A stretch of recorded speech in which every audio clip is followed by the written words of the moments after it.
At that moment, the brothers covered their ears as the house alarm sounded.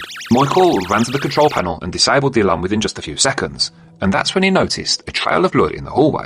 And it was leading from the boys' bedroom all the way to the front porch. And Michael said, Robert, Crystal's on the front porch. And Robert's just like, oh, for God's sake.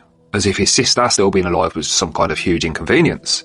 He followed Crystal out onto the front porch and found her lying face down in the grass. She'd crawled all the way to the front lawn from the bedroom, and now her brother stood over her like a predator stalking his prey. Now, Crystal must have been in some kind of state of confusion, probably due to the blood loss, because as Robert approached her, she groaned, "My brother did this to me." Robert just told his sister to shut up before scooping her up off the ground into his arms. But when she came to her senses, when she realised who this was and the perilous situation she once again found herself in, she kicked, thrashed and writhed to escape his grip. And Robert was exhausted from all the stabbing. Poor thing, it must really have taken its toll on him.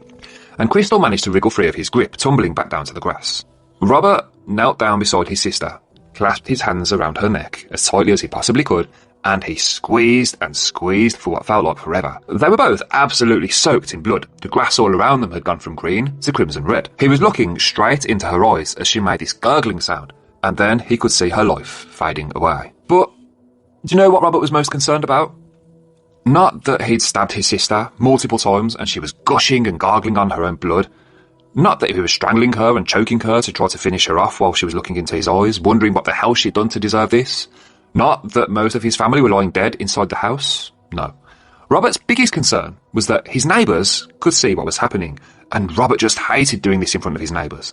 Once Robert was sure that poor Crystal was finally dead, he pulled himself to his feet, completely exhausted. Then he staggered back inside the house, still clutching that 15-inch hunting knife. So he'd actually been using this one because it had a straight blade, which he figured would stab a lot easier than the other knives he had. So one of the other knives that he had like a curved blade, almost like a skinning knife, and it just wasn't piercing skin and flesh exactly the way he wanted to, obviously.